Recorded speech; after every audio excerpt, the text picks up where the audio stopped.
at Paul's life when he speaks in 1 Corinthians 3, he says, it was by God's grace I became a wise master builder. It wasn't like, I'm awesome, I did cool things. He's like, it was the grace of God. And I feel like God gave you grace to start training guys, police officers, doctors, school teachers, and raising these guys up to pastor for free in just a group of 10 people. So I feel like guys that are hearing this right now are saying, wait, I don't have to stop pastoring. I don't have to stop shepherding just because I'm not getting paid. This just means I work and I pastor a group of 10 or 15 or 20 or 100 or whatever I have the bandwidth to do. It doesn't, ministry does not have to depend on money. And I think that's like a bomb for people. We're at a think tank one time, and Kevin, you said that, remember? Like, you can actually do all this stuff for $0, and everybody kind of just laughed at you.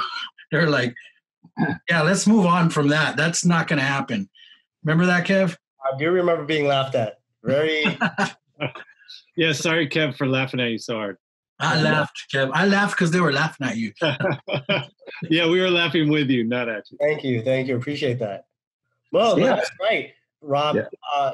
Like, people think that. They think, if I lose this position, this job in the church, it's just game. I don't know what to do. And you just don't know. You figure it out. And who knows that if your influence and your potential to do ministry, your evangelism, your boldness just goes to another level because this one thing got shut down for you, and God planted you in the marketplace, or he planted you back, working at this restaurant, and all of a sudden you're reaching people that you never would have reached if you were, still doing your church thing. We don't know that, but people are so afraid that everything ends if the job ends,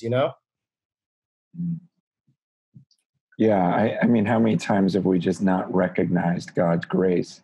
And I think guys will get back in the workplace and go, I feel alive again. Like I'm having to fight for my faith. I'm having to have real conversations with people.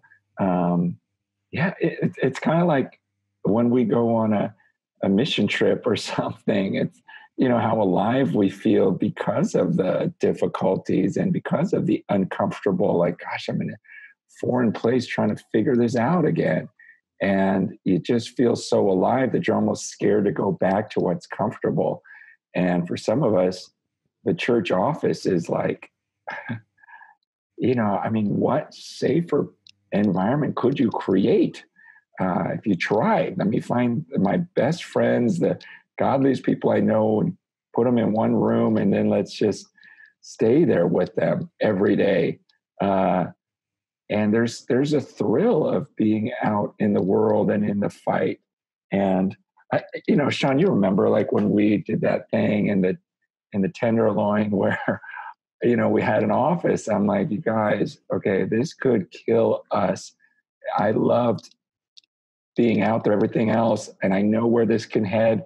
So we did that. I forget if it was a 20-minute limit or 30-minute limit, where I said every 30 minutes, you have to go out on the streets or be in prayer with someone because we're not going to sit and do the office thing. And because every time I walked out the door, I was like, I didn't want to do that, but I felt alive again. And every time we got in a conversation that was uncomfortable with someone, you always left there and went to bed at night going, oh, that was so good. That was so good. So I'm excited to see what happens as, maybe you didn't have the faith to do this. And so God's pushing you to it. Maybe God didn't give you the clarity, like, okay, this is what I'm supposed to do. And so now you have to do it. Not always a bad thing. It's just like your parents kicking you out of the house. You don't always at 18 go, I think it'd be best for my, sense of responsibility to work a job and pay rent. And it's like, okay, well, you're kicked out, so there's no choice anyways. So this could be that time.